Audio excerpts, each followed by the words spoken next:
todos, me presento, soy David Guzmán Repollés, más conocido por Repo en el mundo del fútbol. Soy entrenador nivel 3 de la zona de Alicante y actualmente ejerzo de adjunto de coordinación en Acadef Alicante. Mis últimas experiencias en los banquillos han sido varias temporadas en el Juvenil B del Kelme Club de Fútbol, donde he podido disfrutar de categorías tan bonitas como la Juvenil Nacional Grupo 8. Hoy, gracias a Construye el Juego, que nos da esta oportunidad de compartir nuestras ideas y nuestro trabajo, a la que debemos de estar agradecida, vengo a charlar con vosotros sobre metodología, ¿vale? Voy a explicar un poquito cuál es mi manera de trabajar, cuáles son las reflexiones que me llevan a elegir este método de trabajo y cómo se desarrolla. Antes de empezar la charla, me gustaría contextualizar la idea de esta exposición, ¿vale? Que no es más que compartir mi trabajo, ¿vale? Es mi manera de trabajar, no es ni mejor ni peor que otra, simplemente es la mía propia, ¿vale? Y la idea de compartirla con vosotros es para ver si consiguiera despertaros alguna inquietud, intentar que lleguéis a alguna reflexión, y si es así, aunque no estéis de acuerdo con nada de lo que hablamos en la ponencia, esta es buena y consigue su objetivo. Bueno, dicho esto, antes de entrar de lleno en profundidad con la charla en sí, me gustaría comentaros que aquí os dejo mi Twitter y mi email, por si algún compañero quiere ponerse en contacto conmigo, que pueda hacerlo, y si es así, estaré encantado de seguir charlando y compartiendo con todos vosotros. Y bueno, hoy vamos a hablar sobre la metodología basada en el juego. ¿Qué es la metodología basada en el juego? Pues sencillamente es el nombre que le he puesto a mi manera de trabajar. Es una manera basada en mis experiencias, en mis ideas. Entiendo que el juego y la relación que tiene con el jugador tiene que ser la base del entrenamiento, respetando la lógica interna del juego en las tareas y respetando también al jugador como un producto inacabado. No estoy muy de acuerdo cuando se etiqueta a un jugador como este jugador es así y tenemos que jugar de esta manera. Creo que el proceso de creación de un equipo o de un modelo es un proceso muy complejo, donde debemos de tenderle la mano al jugador y facilitarle contextos para que él pueda expresarse y tenga la posibilidad de mutar, de cambiar, y creo que la mejor manera de llevarlo a cabo es con esta metodología que se basa en tareas muy, muy sencillas, con muy pocos condicionantes y, como he comentado antes, que intenta respetar la lógica interna del juego. Antes de entrar a detalle en cómo se desarrolla esta metodología, para poneros en contexto, os quiero explicar cuáles son los condicionantes que me llevan a elegir esta manera de trabajar, ¿vale? El primero sería la posición del entrenador en el proceso de creación de un equipo de fútbol. Creo que es una pregunta que debemos de hacernos porque tiene que tener impacto en nuestra manera de trabajar. Creo que un entrenador que se coloca por encima de sus jugadores, por encima de su club, que es inflexible en su idea, en su método, no debe entrenar igual que un entrenador que sí que es más flexible, que sí que tiene en cuenta o a sus jugadores, o de dónde vienen, o la historia del club, o cualquiera de los contextos que están alrededor de ese proceso. Y bueno, dicho esto, yo me coloco en un término medio, ¿vale? Yo me coloco al mismo nivel de importancia que el jugador. Creo que el jugador y el juego son la base de este método. Creo que el jugador tenemos que intentar proporcionarle esos contextos abiertos donde el jugador se pueda expresar, donde el jugador no esté excesivamente coartado a una manera muy determinada de jugar, Y si conseguimos eso con nuestras tareas, podemos elevar exponencialmente su crecimiento, acercándole a ser el mejor jugador que pueda ser. Y entiendo que si conseguimos eso y elevamos el nivel del individuo, pues también elevamos el nivel del colectivo. Este sería uno de los condicionantes que tengo a la hora de trabajar ese posicionamiento. Y luego el segundo condicionante es cómo entiendo el juego. Después de analizarlo, para intentar representarlo en mis tareas, llego a dos reflexiones en función a la lógica interna del juego y al desarrollo del juego, ¿vale? Este punto lo vamos a desarrollar un poco más ahora, ¿vale? Creo que en el siglo XXI el hablar de la lógica interna del juego no es descubrir las Américas, ¿vale? El entender para recrear nuestras tareas que el juego es un juego de cooperación y colaboración, un juego colectivo donde necesitamos cooperación de mi compañero tanto en momento con balón como en momento sin balón. Es un juego de oposición donde hay un rival que intenta defender su zona e intenta evitar que nosotros consigamos el objetivo. Es un juego de progresión e invasión, es decir, nosotros para conseguir el objetivo que es marcar gol debemos de invadir la zona rival y el rival debe de impedirlo. Por lo tanto, es un juego que tiene direccionalidad. Es un juego que se basa en duelos individuales, pero también en duelos colectivos, donde podemos encontrar duelos de sistemas, de subsistemas, donde podemos encontrar un sinfín de duelos que pueden desarrollar el juego en sí y que pueden equilibrar la balanza hacia un lado u otro. Es un juego donde debemos de encontrar ventajas, las 4 ventajas que entiendo que hay en el juego, posicional, numérica, cualitativa y socioafectiva, nos acercan más que al rival a encontrar nuestro objetivo si somos capaces de desarrollarlas. Y por último, es un juego que está bajo un reglamento, ¿vale? Que debemos de conocer. Esta lógica interna del juego es lo que vamos a intentar respetar y representar en nuestras tareas. Y bueno, también para intentar representar nuestras tareas hemos querido analizar el desarrollo del juego y hemos llegado a la conclusión de que el juego tiene muchos condicionantes, como pueden ser cómo me llega el balón, raso, alto, tocado, de cara, de espaldas, cómo está el rival, si está en actitud pasiva, si está en actitud agresiva, cuántos rivales hay en una zona, cómo están estructurados, cómo están mis compañeros, en qué actitud están, si están en función de recibir el balón, si están en función de no recibirlo, a qué distancia están del poseedor del balón. Por ejemplo, otro condicionante importante sería el estado del terreno de juego. Creo que estaremos todos de acuerdo que no voy a jugar igual si tengo que competir un partido en el campo de la fotografía, que es este, o en el Camp Nou. Y bueno, seguramente hay muchos más, como puede ser el resultado, como puede ser el minuto, como puede ser el estado psicológico del equipo, pero para mí el condicionante más importante es quién son mis jugadores, ¿vale? Ya que entiendo que, como dije anteriormente, el juego tiene muchas maneras de solucionarse y creo que respetar la naturalidad con la que mis jugadores se relacionan y desarrollan el juego de la mejor manera posible me acerca a la competición. Os pongo un ejemplo de este comentario utilizando esta fotografía. Podemos entender que ante una situación exactamente igual, Messi y Cristiano encontrarán soluciones diferentes que potenciarán su juego.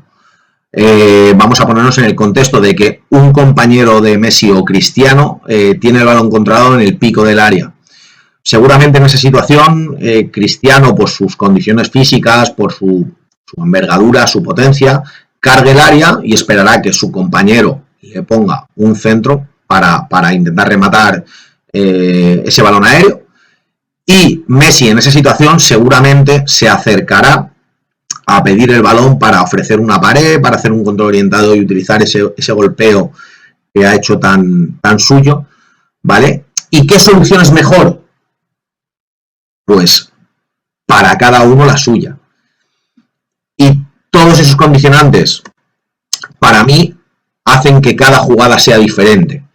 Y si cada jugada es diferente y además tiene varias maneras de solucionarse, que es lo que hablamos ahora, entiendo que para preparar a mi equipo para la competición tengo que intentar recrear de manera lo más fidedigna posible la competición con tareas jugadas, con tareas muy abiertas, con tareas donde no haya un condicionamiento para encontrar una solución estándar, ¿vale? Que sean tareas abiertas. Ahora explicaré un poquito más esta idea. Bueno, dicho esto, acabamos con la contextualización de mi idea. Quedamos como resumen que mi posición como entrenador, respetando al jugador en el proceso, y mi entendimiento del juego me hacen elegir esta metodología que se basa en tareas muy abiertas. Y bueno, entrando a charlar un poco sobre el desarrollo de la metodología en sí, como cualquier metodología que se precie, esta persigue un objetivo, que sería crear un modelo de juego basado en potenciar al individuo. Aunque no tengo muy claro que la utilización de la palabra modelo de juego sea la más correcta. Y os podéis preguntar, Repo, ¿por qué piensas eso? Porque yo entiendo que la competición te exige dentro de muchísimos contextos. Es decir, cada partido tiene 1000 situaciones diferentes. Dentro de un partido hay 1000 mini partidos, ¿vale? Donde durante momentos vas a tener que defender un juego directo, durante momentos vas a tener que defender situaciones de centro remate, durante momentos vas a tener que defender duelos individuales, durante momentos vas a tener que defender construcciones cortas y bueno, al contrario, también en momento con balón, ¿vale? Hay momentos que vas a poder construir corto, momentos que vas a tener que ser vertical, momentos que vas a tener que jugar por fuera, por dentro, etcétera.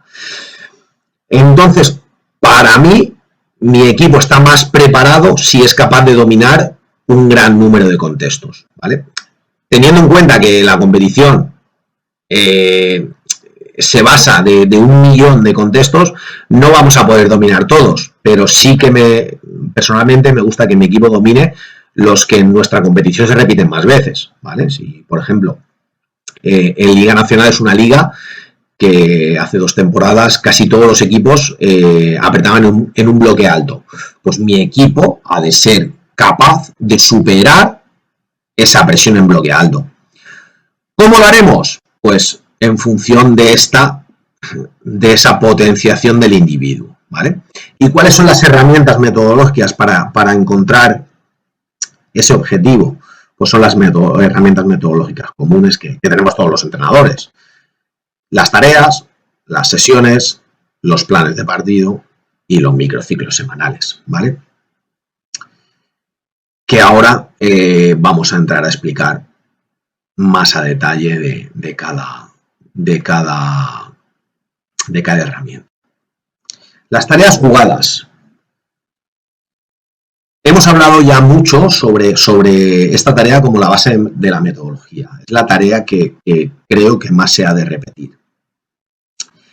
Y es una tarea que a mí personalmente me gusta condicionar en la gran mayoría de las veces solo con la relación número de jugadores y distancia de la tarea. No me gusta mucho, aunque sí las utilizo de vez en cuando, las tareas condicionales a nivel de toques, a nivel de espacios, a nivel de obligaciones. Para meter gol tienen que tocarla todos o tal, porque entiendo que no respetan la lógica interna del juego. Entiendo que no respetan al jugador como centro del desarrollo metodológico porque lo condicionan a una idea que yo tengo en mi cabeza. Es decir, no estamos trabajando solucionar contextos de manera abierta, estamos trabajando solucionar contextos con mi idea de entrenador, que estoy posicionando por encima de las soluciones que puede encontrar el jugador. Entonces entiendo que de esta manera, con este tipo de condicionantes, podemos conseguir lo mismo, pero siendo el jugador el que nos propone a nosotros como entrenadores las soluciones que puede encontrar en competición. Y nosotros, en función de la idea que tengamos, elegir si esta es válida o esta no es válida para mi modelo. Evidentemente, si hay algún caso en el que no encuentra la solución, pues ahí sí que intervenir de manera directa y darle esa solución. ¿Vale? ¿Cuáles son las tareas jugadas? Para mí las tareas jugadas son las tareas que tienen defensa, ¿vale? Porque las tareas que tienen defensa tienen incertidumbre. Podemos calificarlas como tareas jugadas, los rondos, las posesiones, los juegos de posición, los ejercicios de defensa-ataque y los partidos condicionados, ¿vale? Aunque, como he dicho yo, para mí no me gusta mucho condicionar las tareas, ¿vale? ¿Y qué es lo que provocamos con los números de jugadores determinados y la distancia? Bueno, pues si organizamos tareas donde hay una gran superioridad numérica o donde hay una superioridad numérica manifiesta, estamos potenciando las interacciones positivas en momentos con balón porque somos más y es más fácil asociarse. Estamos potenciando también un equilibrio mayor y un orden en los momentos sin balón, ya que el equipo que está en ese momento sin balón se sabe en inferioridad y se ordena y se estructura mejor para defender el espacio e intentar minimizar esa inferioridad que tiene, pero a su vez estamos minimizando la creación de ventajas en momentos con balón. ¿Por qué minimizamos la creación de ventajas? Porque las ventajas ya están. Es decir, simplemente con la estructura de los equipos ya hay un equipo que tiene ventaja numérica y ventaja posicional. ¿Vale? Si juego un 8 contra 8 con 2 comodines, va a haber en la gran mayoría de las zonas del campo una superioridad numérica. Y seguramente, aparte de una superioridad numérica, si el equipo que defiende se quiere ajustar, habrá una superioridad posicional. Entonces, en ese contexto de superioridad numérica, no estamos incidiendo mucho en que nuestros jugadores se acostumbren a crear ventajas, ¿vale?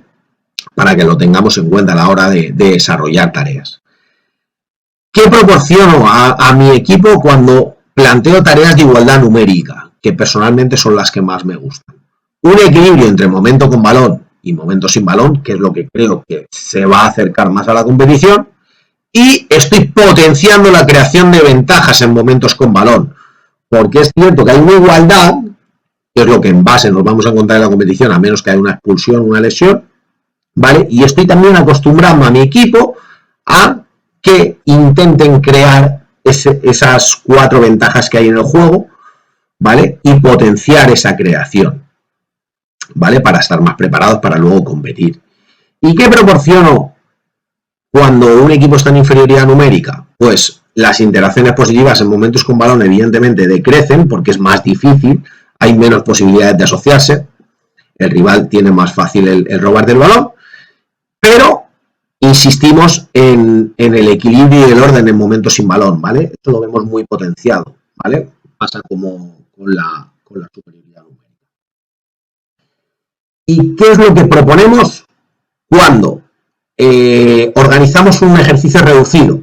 Pues estamos intentando implementar a nuestro equipo una mayor velocidad de ejecución y una mayor velocidad decisional, ya que estamos intentando representar situaciones reducidas de la competición donde hay poco tiempo y espacio para desarrollar esa solución al contexto en el que nos encontramos, ¿vale? Y esas tareas para el nivel de carga son muy intensas y muy participativas. ¿Qué nos aportan los ejercicios intermedios? Pues la posibilidad de interacciones y de toma de decisiones aumenta si lo comparamos con los juegos reducidos, ya que hay un tráfico mayor de jugadores. Es más fácil encontrar un abanico mayor de soluciones, ya que hay más tráfico de jugadores, ¿vale? Y la participación e intensidad sigue siendo alta, pero no tan alta como en los juegos reducidos. ¿Y qué nos aportan los juegos amplios? pues aumentamos al máximo el abanico de toma de decisiones y capacidad de interacción, pero a su vez la participación y la intensidad decrecen, ya que son situaciones bastante más amplias, situaciones donde hay momentos de descanso, momentos en que estoy participando sin balón, etc. ¿Vale? Y bueno, con estas tareas queremos crear ese modelo de juego. ¿Y cómo son los comportamientos de nuestros jugadores dentro de ese modelo de juego? Bueno, yo personalmente me gusta estructurarlos en comportamientos de poseedor, comportamientos de jugadores cercanos al balón, de jugadores intermedios al balón y de jugadores alejados, ¿vale? Esos comportamientos teniendo como base cómo el jugador se desarrolla dentro del contexto, son los que crean ese modelo competitivo. Os pongo un ejemplo, ¿vale? Para que podáis entender esa idea. ¿Cuáles son los comportamientos de cercano teniendo como base la idea de ser vertical? Bueno, en principio, si somos capaces de encontrar cercanos que están acosados, los poseedores de balón tienen la orden de, si lo ven conveniente, jugar con ellos, ¿vale? Nosotros no nos saltamos a los cercanos porque estén acosados, ¿vale? ¿Cuál es la conducta que tiene que tener el acosado, o sea, el cercano acosado, si se asocian con él, si pasa a ser poseedor? Que en ese contexto tiene prohibido girar, ¿vale? Porque así minimizamos la posibilidad de pérdida, ¿vale? Para que podáis contextualizar esa idea, los jugadores del Kelme son de un perfil muy determinado, son jugadores muy competitivos, muy agresivos en momentos sin balón, pero a nivel de gestión de balón, los jugadores de Liga Nacional tal vez estén un poco por encima de ellos. Entonces, para intentar minimizar esas posibles pérdidas de cercanos, tomamos esa decisión. Y con una frase, jugar lo que veo, intentamos englobar muchas soluciones para ese contexto. Y esta es el abanico de posibilidades que le ofrecemos al jugador para que él pueda desarrollar su juego. ¿Qué pasa si yo soy un jugador que tiene un mal control orientado o un mal control en general, pero tengo un muy buen primer pase?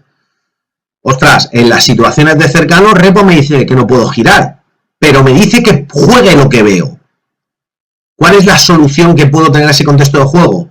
Pues en función de mis condiciones y mis habilidades y evidentemente mi estado anímico, puedo repetir pase con el jugador que me ha otorgado la posesión.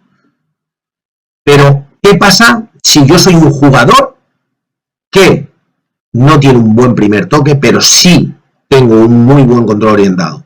A lo mejor cuando tú seas cercano y recibas el balón acosado, tendrás que controlar orientado y jugar un tercer hombre, ya que tus condiciones son más propicias para utilizar ese tipo de solución. Pero ¿qué pasa si soy un tío que me cuesta mucho asociarme de cualquier tipo de manera, pero conduzco razonablemente bien el balón? Vamos a poner el ejemplo de un extremo, en una situación de construcción corta en el bloque alto rival. Pues puedes recibir como cercano, conducir lateralmente hacia atrás o en diagonal para ver si el rival se despega de ti y te puedes girar, o si el rival te sigue, a ver si liberas a un hombre libre. Otra posibilidad más. ¿Y qué pasa si yo directamente no soy un gran jugador en asociación, pero tampoco soy un gran jugador en conducción? Y ostras, he recibido el balón en campo propio con una cosa a la espalda. Pues si además de esos condicionantes eres un tío que físicamente eres fuerte y eres capaz de quedarte el balón, quédatelo, provoca una falta y saldremos de ese contexto con esa solución. Por lo tanto, yo como entrenador no implemento una solución. Intento trabajar una conducta general, que es lo que hace que se cree esa manera de entender el juego, y el jugador, dentro de todas las soluciones que pueda encontrar, pues desarrolle esa idea, ¿vale? Os pongo un ejemplo de una tarea jugada, es la que podría ser mi tarea fetiche, que es un juego de posición 4 contra 4, ¿vale? ¿Cuál es el objetivo? Progresar en el juego y llegar a la línea de fondo rival. Podemos entrar en conducción o recibiendo pase, ¿vale? Es una situación que se da muchísimo en el juego, la de progresar en el juego. Y nosotros la representamos así. ¿Cuáles son los condicionantes? Simplemente el número de jugadores y la distancia. Hacemos una tarea que no sea relativamente estrecha para poder circular, porque estábamos en un momento de la temporada que queríamos que el equipo tuviera un poquito más de pausa, pero además le implementamos a cada equipo una estructura que acaba con un solo delantero, ya que los delanteros a principio de temporada se giraban y perdían muchos balones, y así, con este contexto, con esta estructura, lo que consigo es que el delantero, en la gran mayoría de las ocasiones, tenga una cosa a la espalda y así no intente de respetar esa conducta que hemos hablado de no girarse, ¿vale? Os pongo un ejemplo de desarrollo de cómo podemos encontrar una solución en la tarea. 2 juega con 3, 3 juega con 5 y repite, y cuando repite liberamos la posibilidad de progresar para una segunda línea que corta la espalda rival, ¿vale? Y vamos a ver cómo esta conducta se ve reflejada en competición. Vemos cómo robamos, jugamos con cercano, cercano repite y al primer toque toda la jugada progresamos con un intermedio o un cercano que se convierte en intermedio que está amenazando a la espalda de la línea rival. Fijaros que en este frame, si le ponemos un chino aquí en la línea amarilla, un chino aquí, un chino a 30 metros y otro chino aquí, estamos reproduciendo exactamente la situación de competición. ¿Qué pasa cuando jugamos una situación reducida y podemos progresar de primeras, pero luego estamos acosados? Pues aquí tenemos una conducta, ¿vale? Os voy a poner otro ejemplo de cómo encontrar solución en este tipo de situaciones. 3 juega con 5, 5 que no tiene un muy buen primer toque, se la queda, atrae a 2 jugadores, libera a 4 y 4 le da continuidad al juego. Vamos a ver cómo se transfiere a la competición.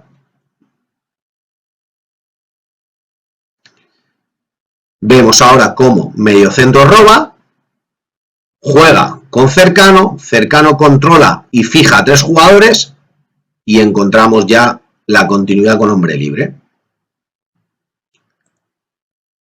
En este caso, si colocamos un chino aquí, un chino aquí, un chino aquí y un chino aquí, tenemos 1, 2, 3, 4 contra 1, 2, 3 y el cuarto jugador aquí. El mismo contexto competitivo. ¿Y dónde está mi trabajo como entrenador? El hacerle ver a este jugador que la solución de no girarse o la conducta de no girarse es lo que nos va a dar cosas positivas en la competición. Y bueno, tras mostraros estos 2 ejemplos de cómo desarrollamos la metodología con las tareas jugadas, vamos a pasar al desarrollo de la sesión. Para la creación de este modelo de juego os pueden surgir varias dudas, ¿vale? A mí me surgieron en su momento, como teniendo en cuenta la complejidad del juego, ¿cómo somos capaces de aportarle soluciones al futbolista? Porque jugar es muy difícil, es muy difícil tener en cuenta mi situación en el juego, es muy difícil desenvolverse dentro de esa incertidumbre con el que se desarrolla, y esa respuesta me llevó a una segunda pregunta, que era si era suficiente solo las tareas jugadas para educar esa libertad que tiene el jugador. Y llegué a la conclusión de que no, de que necesitaba las tareas no jugadas. ¿Cuáles son las tareas no jugadas? Para mí, las tareas no jugadas son cualquier tarea en el que no hay una defensa, porque para mí es el elemento que crea mayor incertidumbre, ¿vale? Es decir, las tareas analíticas, por etiquetarlas de alguna manera, ¿vale? Las ruedas de pase, las evoluciones, los circuitos técnicos, ¿vale? Esas serían tareas no jugadas, que sí que es cierto que tienen una gran importancia en esta metodología, pero al principio de la sesión, ¿vale? La metemos a principio de sesión queriendo respetar el principio de complejidad, ya que entiendo que para que esa transferencia de conceptos sea mayor, debemos de ordenar las tareas de la sesión de más fácil a más difícil o de más simple a más compleja, teniendo en cuenta como base de complejidad la incertidumbre de la competición. Por lo tanto, si las tareas no jugadas carecen de un elemento de incertidumbre tan grande como la defensa, se convierten en automáticas, se convierten en unas tareas donde la toma de decisiones es muy reducida, si no inexistente, pero tienen una gran importancia para que el jugador conozca esos conceptos micro, meso o macro y esos comportamientos sectoriales o intersectoriales, ¿vale? Y las tareas jugadas nos servirían como elemento desarrollador, ¿vale? Es decir, el jugador conoce las herramientas individuales y los conceptos al inicio de la sesión, ¿vale? Y luego, tras conocerlos, los lleva a cabo poniéndolos en práctica en las tareas jugadas, ¿vale? Sí, lo que conseguimos es una transferencia conceptual maximizada. Bueno, para que veáis más o menos cómo planteo yo las ruedas de pase en mis sesiones, aquí, por ejemplo, como he dicho, para mí es súper importante los comportamientos dentro de la posición del campo, y en esta rueda de pase queremos trabajar comportamientos de cercano. En este primer pase estamos imitando o estamos interiorizando el comportamiento de un cercano sin acoso, y en el siguiente pase estamos interiorizando el comportamiento de un cercano acosado a la espalda, ¿vale? Hemos dicho que la pauta era no girar, ¿vale? Aquí veis cómo lo entrenamos, veis que la tarea es analítica, no tiene ningún tipo de carga cognitiva, la única carga cognitiva que puede tener es que como no tenemos muñecos, no tenemos elementos, pues el jugador tiene que imaginarse la situación, sobre todo el jugador que se supone que tiene acoso a la espalda aquí, ¿vale? Y bueno, os voy a poner un vídeo donde vemos la transferencia de esos comportamientos. Aquí, cercano acosado, juega y encuentra un tercer hombre. Y aquí, poseedor, encuentra un cercano sin acoso que recibe perfilado con la pierna alejada y así podemos llevar la iniciativa, ¿vale? Aquí podéis ver cómo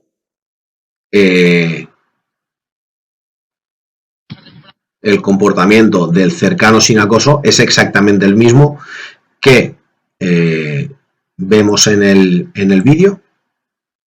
Os lo dejo ahí pausado para que lo podamos ver. Fijaros, controla con la pierna, con la misma pierna, ¿vale? A nivel motriz sigue las mismas pautas, ¿vale? Y pone la pelota, lo más importante para mí es que pone la pelota de cara a la portería rival y eso hace que llevemos la iniciativa del juego, ¿vale? Y aquí en esta situación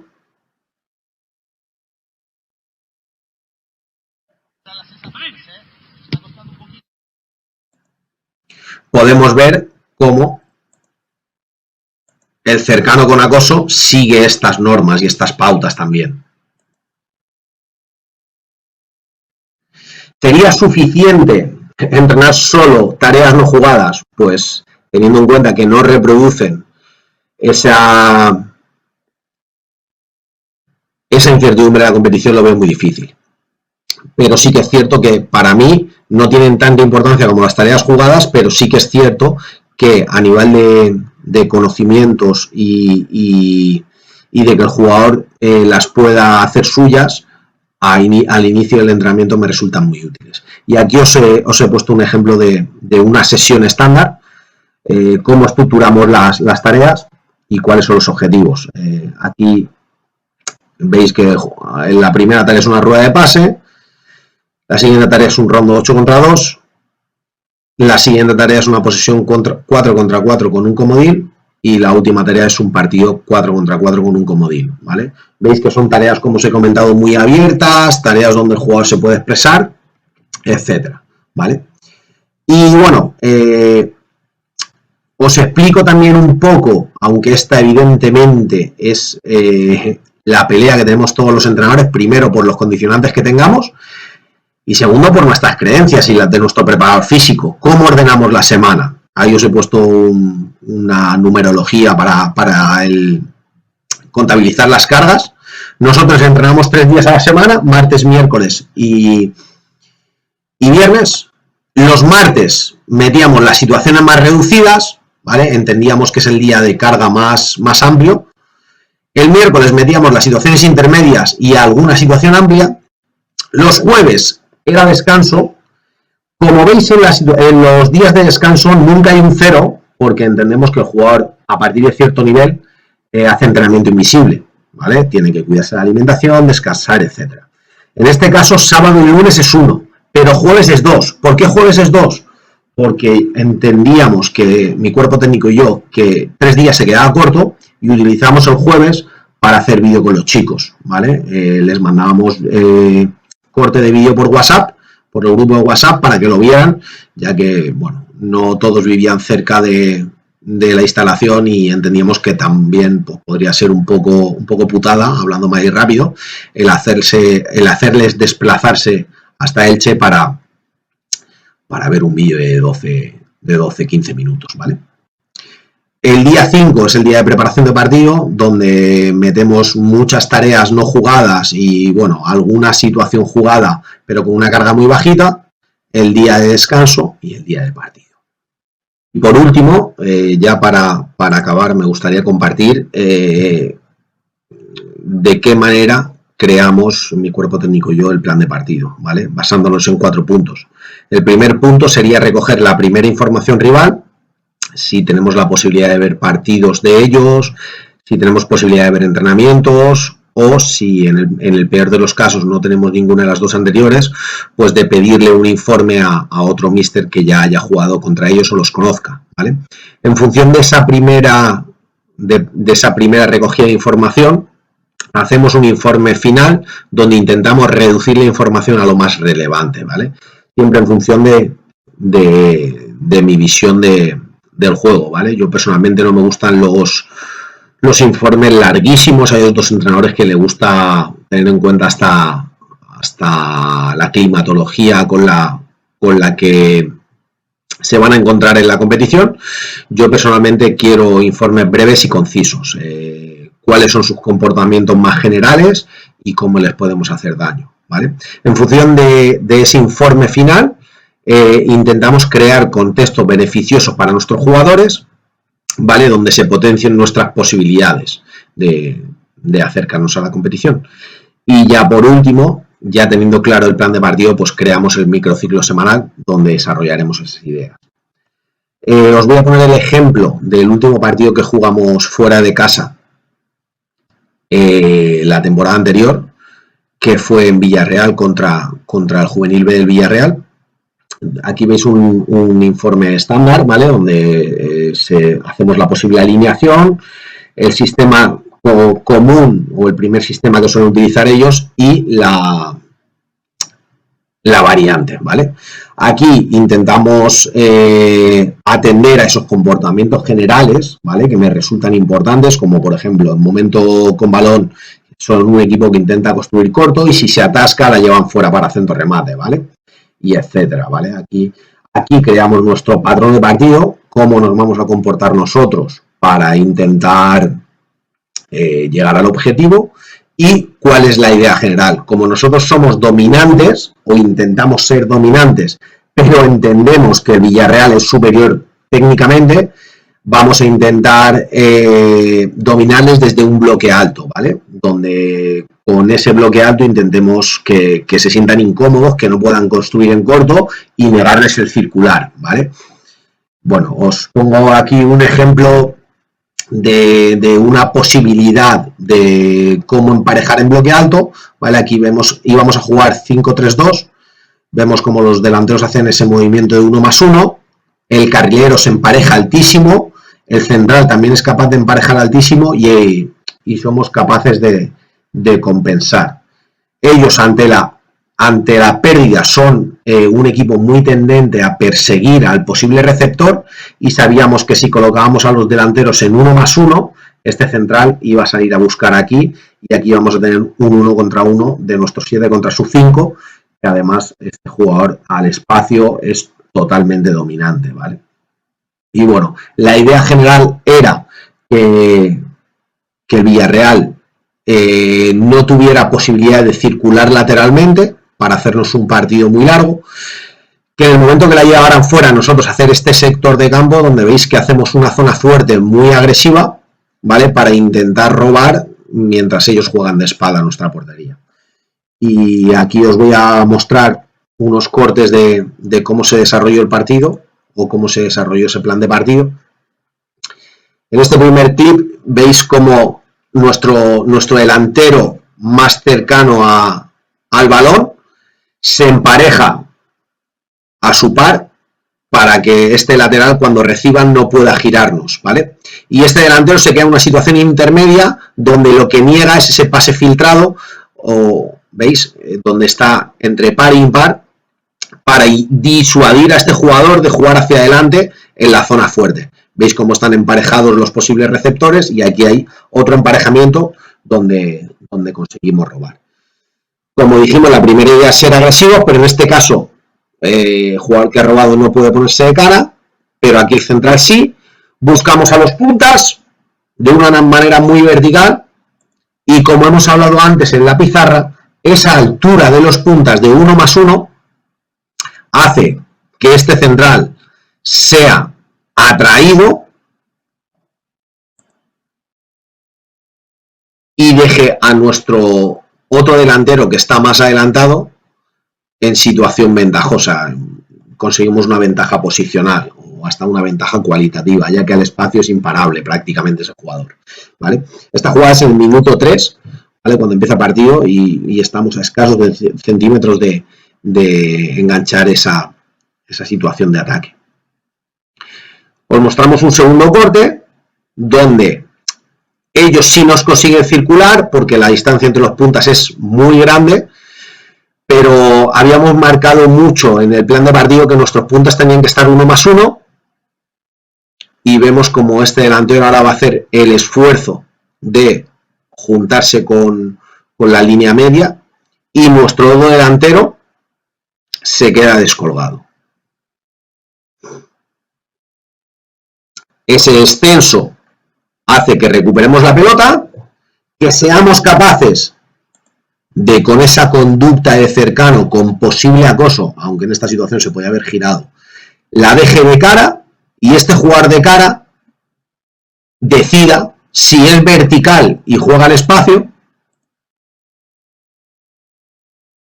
donde tenemos una situación de ventaja clara, o como en este caso que no lo ve claro y se atreve a circular, nos atrevemos a construir corto, no tenemos ningún tipo de reparo en juntar alguna secuencia de pases.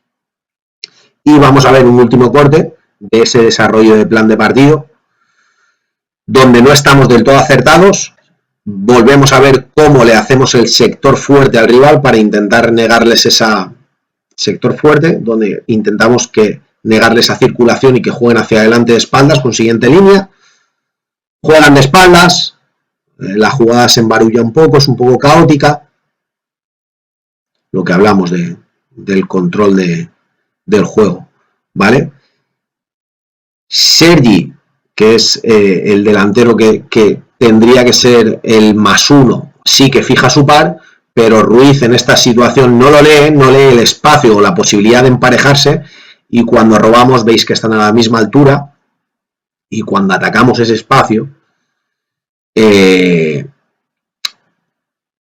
defensor tiene más metros y tiene más ventaja, y al final vuelve a no llegar por centímetros, pero en esa situación, en ese contexto, el plan de partido no lo ejecutamos de una manera correcta, ¿vale? Y bueno, con esto acabo mi pequeña charla. Ha sido un placer el mostraros cuál es el método con el que me siento identificado para trabajar. Espero que os haya gustado, espero que os lleve a esas reflexiones, que os cree esa incertidumbre, y como he dicho al principio, ¿vale? En los primeros fotogramas tendréis mi Twitter y mi email para si queréis poneros en contacto conmigo, podéis hacerlo. Un saludo a todos y muchísimas gracias.